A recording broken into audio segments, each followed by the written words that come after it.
오늘 우리에게 주신 하나님의 말씀은 말라기 2장 10절부터 16절 말씀입니다. 우리는 한 아버지를 가지지 아니하였느냐? 한 하나님께서 지으신 바가 아니냐? 어찌하여 우리 각 사람이 자기 형제에게 거짓을 행하여 우리 조상들의 언약을 욕되게 하느냐? 유다는 거짓을 행하였고 이스라엘과 예루살렘 중에서는 가증한 일을 행하였으며 유다는 여호와께서 사랑하시는 그 성결을 욕되게 하여 이방신의 딸과 결혼하였으니 이 일을 행하는 사람에게 속한 자는 깨는 자나 응답하는 자는 물론이요 만군의 여호와께 제사를 드리는 자도 여호와께서 야곱의 장막 가운데에서 끊어버리시리라.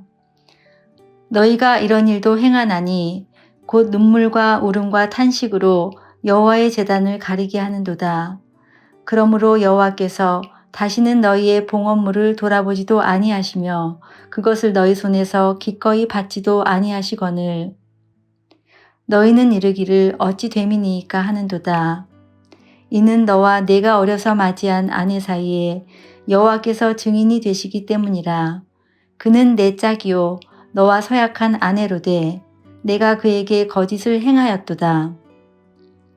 그에게는 영이 충만하였으나 오직 하나를 만드시 아니하셨느냐? 어찌하여 하나를 만드셨느냐? 이는 경건한 자손을 얻고자 하심이라. 그러므로 내 심령을 삼가 지켜 어려서 맞이한 아내에게 거짓을 행하지 말지니라. 이스라엘의 하나님 여호와가 이르노니 나는 이혼하는 것과 옷으로 학대를 가리는 자를 미워하노라. 만군의 여호와의 말이니라. 그러므로 너희 심령을 삼가 지켜 거짓을 행하지 말지니라. 아멘.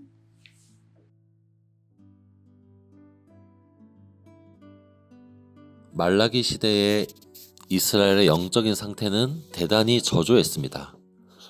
백성들이 하나님을 진심으로 사랑하지 않았다는 것이 가장 큰 문제였죠. 참 이해가 되질 않습니다. 말라기 시대가 어떤 시대인지요? 이들은 이미 하나님의 징계를 받아서 바벨론에서 70년간 포로 생활을 한 후입니다. 그들은 하나님의 사랑을 배반했고 우상 숭배에 빠져 있었죠. 그렇기 때문에 징계를 받은 것입니다. 이제야 비로소 그 징계가 끝난 시점이 아닙니까? 그러니까 우리 같으면 그토록 뼈아픈 징계를 겪고 돌아온 이들이 이제부터라도 잘 해야 될 것 같고 다시 기회를 주신 하나님을 찬양해야 할 것 같은데 마치 건망증에 걸린 사람처럼 다시 도돌이표로 반복하고 있는 것이죠. 마치 알코올 중독자가 간이 다 망가져서 큰 수술을 받았는데 가까스로 살아난 후에 다시 술집 앞을 기웃거리는 꼴 아닙니까? 그런데 문제는 이런 상황에서 백성들 자신은 자기들이 그렇게 잘못하고 있다는 사실 자체를 모른다는 데 있습니다. 이들의 죄성은 더욱 교묘해져서 자기들 스스로까지 속이는 지경에 이른 것입니다. 오늘 본문에서 이들이 착각하는 것은 바로 영적인 상태와 육적인 상태를 분리해도 된다는 생각입니다. 조금 더 자세히 말하면 종교 생활과 일상 생활을 분리해서 생각하는 그런 우를 범하는 것입니다. 여러분 10절 읽어보겠습니다. 우리는 한 아버지를 가지지 아니하였느냐? 한 하나님께서 지으신 바가 아니냐? 어찌하여 우리 각 사람이 자기 형제에게 거짓을 행하여 우리 조상들의 언약을 욕되게 하느냐? 이 말은 우리가 하나님을 믿는 사람으로서 옆 사람과 형제 자매 되었는데 어떻게 그 형제에게 거짓을 행할 수 있겠느냐 하는 것입니다. 이 백성들이 착각한 것이죠. 자기들이 필요에 따라서 이웃에게 거짓말하고 사기를 치더라도 종교 생활의 형식만 갖추고 있으면 하나님과의 관계에는 문제가 없으리라고 생각한 것입니다. 즉 이들의 일상에서의 정직과 거짓이 하나님과의 관계의 중요한 기준이 된다고 말씀하시는 것입니다. 인간이라는 존재는 애초에 창조되기를 영혼과 육체로 만들어졌습니다. 그런데 인간의 영혼과 인간의 육체는 따로 분리되어 있는 것이 아니라 통합된 전인이라는 것이 기독교의 인간관입니다. 영혼과 육체가 서로 긴밀하게 연결되어 있기 때문에 육체는 우리의 영적 상태에 영향을 주게 되어 있습니다. 반대로 우리의 영혼의 상태도 육체의 상태에 영향을 주게 되어 있죠. 마치 심장이 나쁘면 폐도 나빠지고 폐가 나쁘면 심장도 나빠지는 것과 같습니다. 그래서 11절과 12절도 같은 관점으로 계속 말씀하시죠. 11절에 보면 이스라엘의 죄악 중에서 이방 종교를 믿는 사람들과 통혼하는 것을 지적합니다. 그러면서 12절에 이렇게 말씀드리죠. 일상에서의 결혼을 더럽히는 그 사람은 설령 제사를 잘 드리고 있다 할지라도 하나님께서 끊어버리겠다고 하십니다. 이건 역시도 우리의 영적인 상태와 육적인 상태가 긴밀하게 연결되어 있기 때문이죠. 하나만 더 보겠습니다.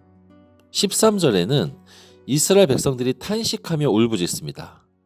하나님, 왜 우리 재물을 받아주지 않으십니까? 그러자 하나님이 대답하시죠.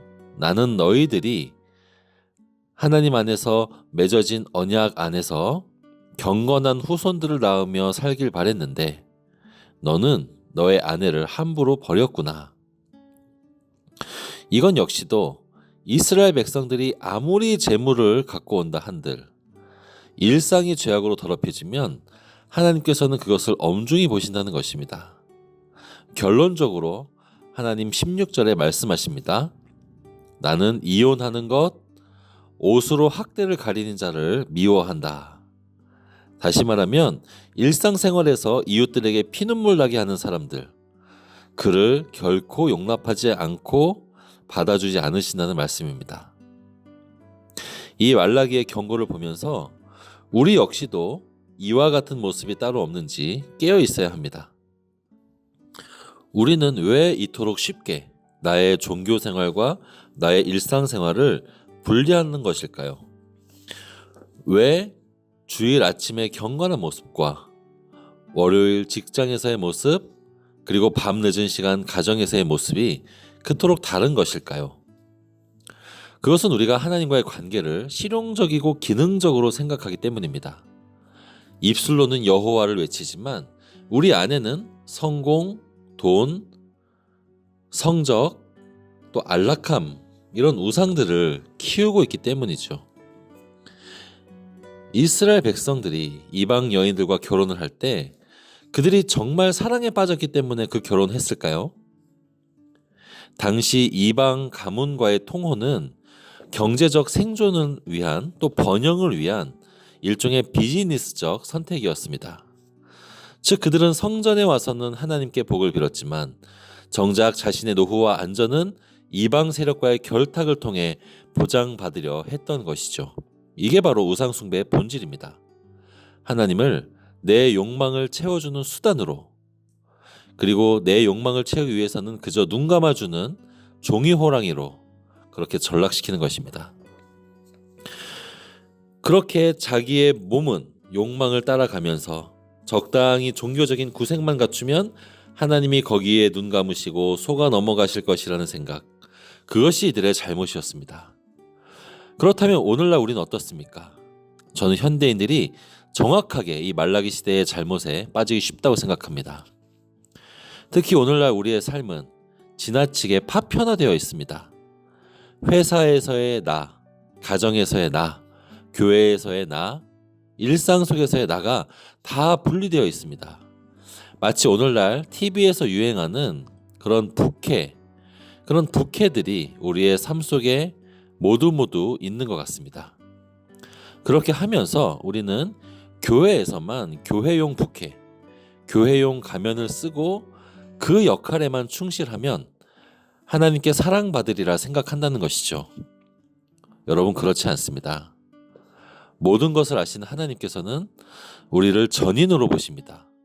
우리의 수평적인 관계가 수직적인 하나님과의 관계를 보여줍니다. 우리 배우자와의 관계가 우리의 참된 신랑 되신 예수 그리스도의 관계와 연결됩니다. 우리가 만일 이웃을 비방하고 무시하고 다른 사람 깔아뭉개는데, 그런데 교회에서만 내가 거룩한 옷을 입는다? 그것은 하나님의 사람의 태도가 아닌 것이죠. 사랑하는 여러분, 종교의 형식이 우리를 구원하는 것이 아닙니다. 그리스도의 신실함만이 우리를 변화시킵니다. 그러기 위해선 우리의 있는 모습 그대로 주님께 나아가야 합니다. 여러분, 세리의 장이었지만 예수님 앞에서는 체면을 벗었던 삭개오처럼, 그리고 로마의 군인이었지만 예수님 앞에서는 무릎 꿇었던 백부장처럼, 나의 삶의 일부가 아니라 나의 모든 순간의 주인이 하나님이시라는 것을 고백하고 세상의 부캐로 살아가기를 거부해야 합니다. 그럴 때 우리가 결코 포기하지 아니하시는 그리스도의 사랑이 우리를 온전하게 회복시키실 것입니다.